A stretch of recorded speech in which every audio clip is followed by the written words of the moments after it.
morning, everyone. My name is Jennifer Valente, staff nurse of Emergency Department. I am here to present to you my topic, which is all about cardioversion. My objectives are to define what is cardioversion, to enumerate the indications and contraindications of cardioversion, to demonstrate the procedure for cardioversion, and to differentiate between cardioversion and defibrillation. We're going to define what is cardioversion. It's an electrical contrashock therapy which is useful in converting supraventricular and ventricular dysrhythmias into normal sinus rhythm, most especially if your patient becomes hemodynamically unstable and or those not converted to normal sinus with the use of pharmacological agent. Cardioversion synchronized with the heart's activity. The device detects the R wave and shock delivers during ventricular depolarization. Resuscitation, it is accepted worldwide to follow American Heart Association guidelines. According to American Heart Association, advanced cardiac life support protocols, rhythms such as atrial flutter, monomorphic ventricular tachycardia with pulse, supraventricular tachycardia, and atrial fibrillation are indications for cardioversion. For the initial dose of each rhythm, if your patient is having atrial fibrillation, the initial dose will be 100. For supraventricular tachycardia, it is 50 joules. For monomorphic ventricular tachycardia with pulse, the initial dose will be 100. And for atrial flutter, the initial dose will be 50. For the contraindications of cardioversion, of course, if your patient is hemodynamically stable, if the patient is bradycardic, and if the patient is pulseless. Another function of this defibrillator is defibrillation.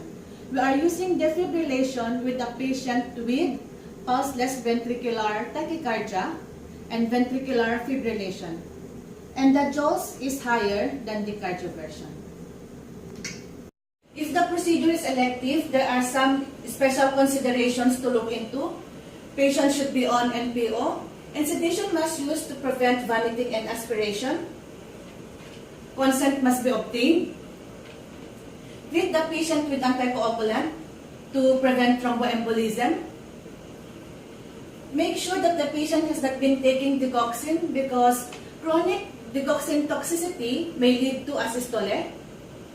There should be a baseline of potassium because low potassium may precipitate to post-shock dysrhythmias. There should be an IV line for emergency purposes and for administration of sedation and analgesic. 12 leads ECG should be done.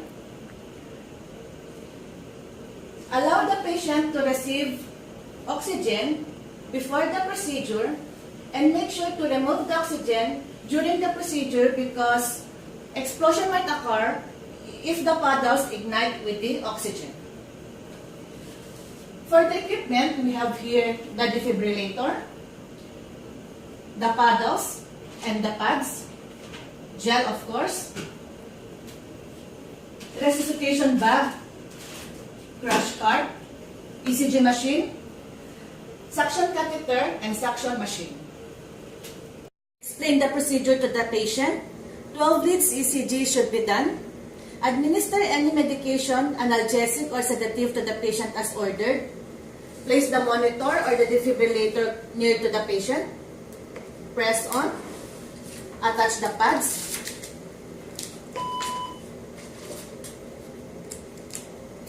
Press the synchronizer button. Ensure that the patient has a clear R wave and free of artifacts.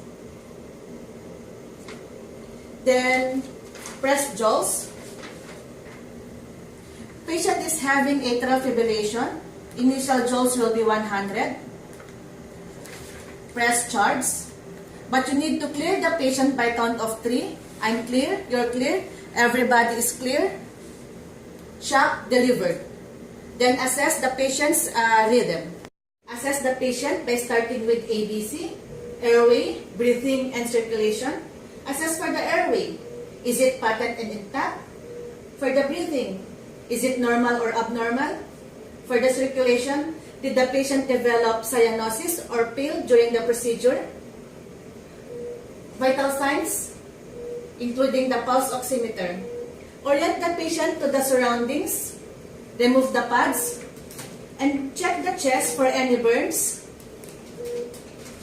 For the documentation, you need to document everything, the date and time of the procedure, the name of the physician, any sedation or medication given during the procedure, the hemodynamic status of the patient, the patient's tolerance for the procedure, the ECG rhythm before and after the procedure, the vital signs. Always remember, not documented, not done. The end goal of every cardioversion is to convert any dysrhythmias into normal sinus rhythm and to prevent any further complication or complications happen to our patient. That's it about cardioversion. Any questions from the group? No. Any? No questions?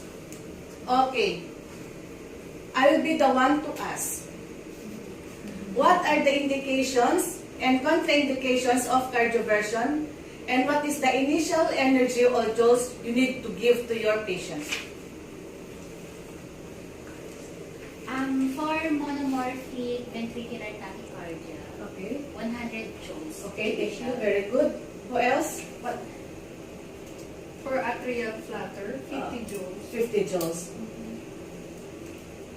Yes, Shawal?